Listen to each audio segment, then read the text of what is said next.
Alright guys, here we go. Rehab Romance. I'm sure you've heard of the term. I'm sure some of you have experienced it.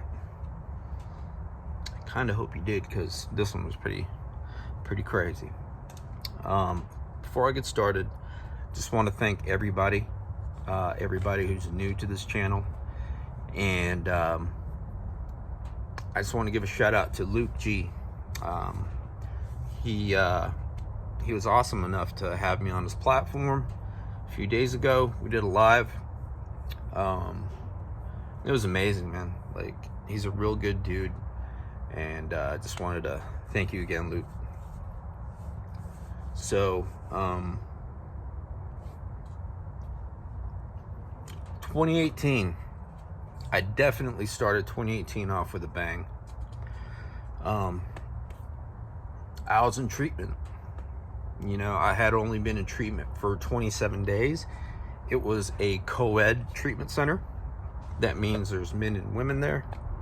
At this treatment center, there was like a center building, which was like the med office and like the cafeteria area in the middle. One end was for the women and the other end was for the males. So yeah, like I said, I was only in treatment for 27 days. And ultimately I met a girl. We're just gonna call her Bree. Okay, we'll call her Bree. And she ended up coming into my room New Year's morning. And I'm gonna get into that. So here we go. When I checked into rehab, I went into rehab for opiates. You know, I was addicted to heroin. At that rehab, they didn't want you there if you were detoxing. Like, if you were in withdrawal, you would have had to, if they noticed, they would have taken you back to detox, stay there for however long it takes, and then they would have brought you back so you could work a solid program.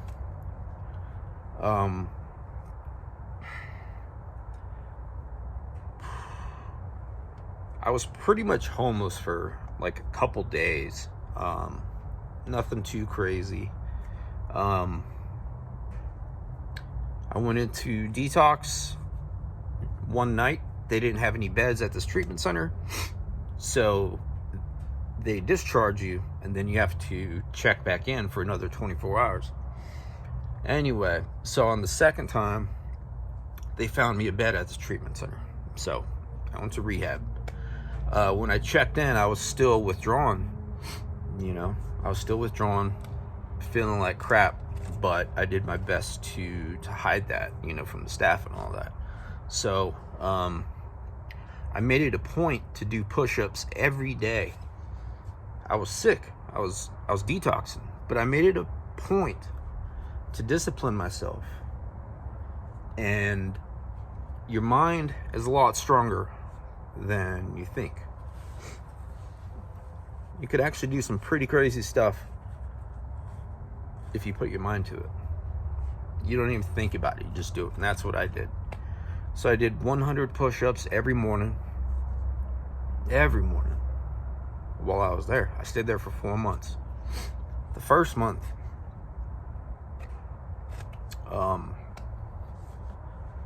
checked in December 5th. And you know, I just did my thing. It was around the holidays, so everybody, all the clients there, they were in their feels. You know, they're in the feelings, missing the families and all that. But we had a lot of good times. And as the days went on, my testosterone was coming back. I was feeling good. I was feeling fresh. I was feeling on top of the world. You know, just definitely feeling myself. I was filling out my t-shirts again. And I have the body type, when I start working out, you know, I see results quick. I'm sure I was only like 150 pounds back then.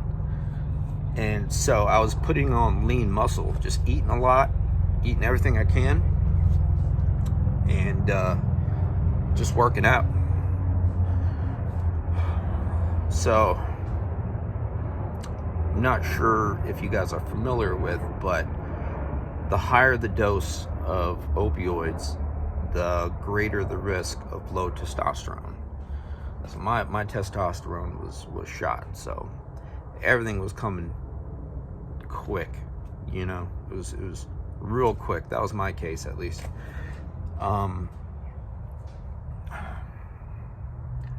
So the first time I see this girl, Bree, we were in the lunchroom. I always sat at the same table, just chilling with like these two dudes and this one girl. We'll call her Lex. She was she's a real special girl. She ended up ODing like 2 years ago, but that was a crazy story. But yeah, it was like her, me, and like two other guys just chilling another day, like at lunch or something. Just finished class, went to go eat. All of a sudden I see this tall blonde girl, just like this tall, beautiful blonde girl. She was thick. She had some Wranglers on, and like cowgirl style.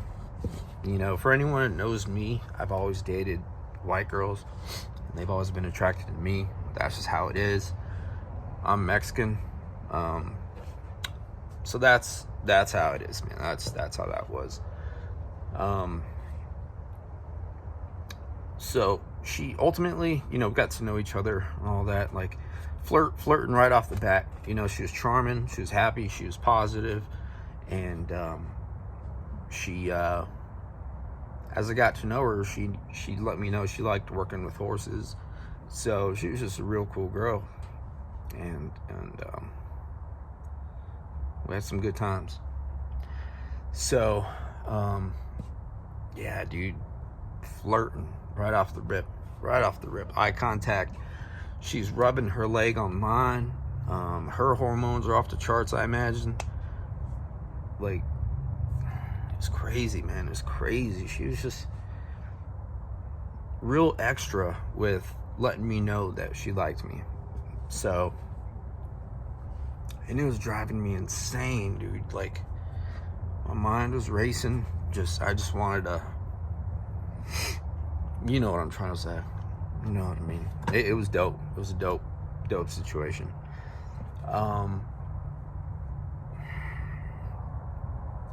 So Christmas comes. I get my first pass on Christmas Eve. Go see some family, and it was cool. It was cool. During that time, I was thinking about Bree. You know, I was wondering what she was doing, and I'm sure she was, you know, thinking about me too. But yeah, man.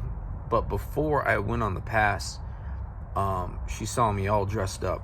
You know, I like dressing nice, dressing clean, and I was smelling good, wearing Curve cologne. That's Curve and Cool Water is my favorite cologne. Anyway, as soon as she saw me, she gave me a hug. You know, she wished me a good time. It was over. It was all over, bro. Like that's how I knew. That's how I knew something was eventually going to happen. So yeah, I go to my pass, come back, and all the girls in there, you know, we're all talking about my past, and all my boys were there too. Like, it was cool. Whenever anyone went out, it was just awesome just to hear about their good times, their stories, and hearing all the stories about their families saying, like, how good we look and all that. Like, it just felt good. It was a real good festive time. So a few days go by, and then New Year's came, the grand finale. One of the there was a club in the AA community, just a building specifically for like bingo and all that, but during the week they would have AA meetings there and all that, and they were hosting a New Year's party on December 31st. They're having music, well, DJ, dancing, food, and everybody got to fellowship, you know. So that was going on. It was a voluntary thing on the 31st. So they were going to have a van take whoever wanted to go to this place, go hang out, have fun. They said you could invite family there. I wasn't in the mood for that. You know, I just wanted to stay on my program. I've been in prison before, so having a routine wherever I'm isolated at is very important to me. So my plan was to get up at 4 a.m. every day, just knock my workout in. My workouts kept getting, you know, more intense, more longer, and I was enjoying the results I was seeing, and so was Bree. Anyway, so yeah, I just wasn't in the mood to do the New Year's thing at all. You know, there was some people there at the treatment center I wasn't really too fond of. Yeah, I just didn't, man. I just wanted to keep my days as consistent as possible and just get this time over with. So Bree, she really tried talking me into going to this party, and I was like, look, I can't. I go to bed early. I gotta wake up and do my thing. But go out, have fun, take care of Lex, and enjoy yourself, you know. So they end up going to this thing, and I'm just kicking back, playing dominoes or cards or something at the rehab with some of my boys there. And for some reason, the party ended pretty early.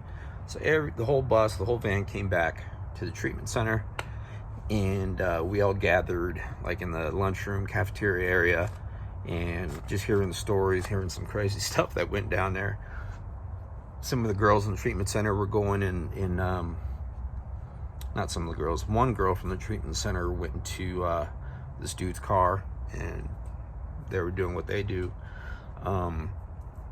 So the staff there, they got back like 10:30, something like that.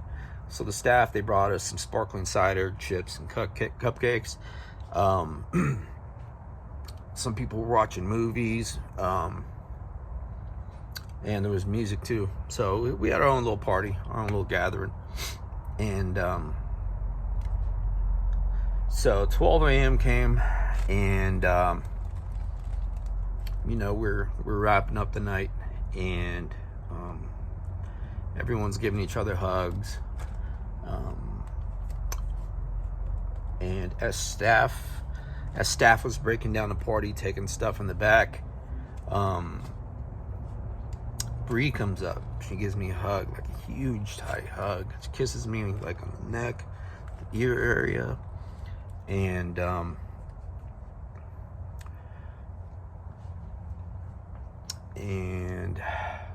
it was just a long, extended hug. It was real nice, real special. Felt good. I haven't had affection like that in a while.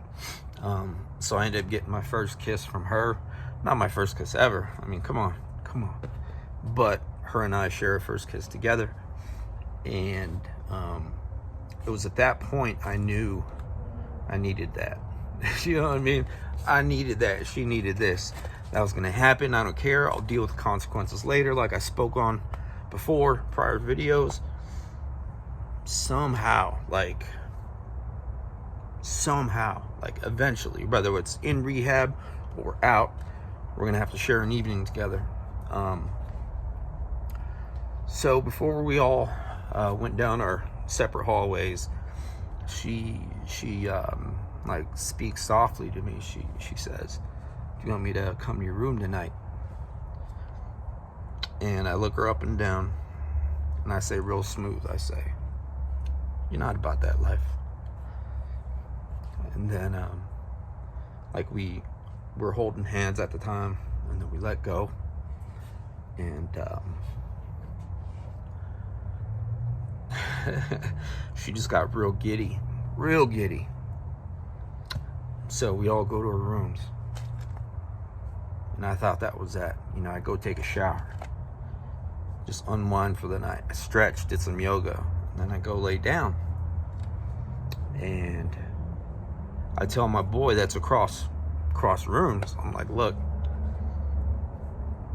if I throw 2 pins at your door, I'm going to need you to go to the staff office and distract them. So yeah, get out the shower, do my thing, go lay down, do my thing, meaning I stretch, and then I go lay down. And then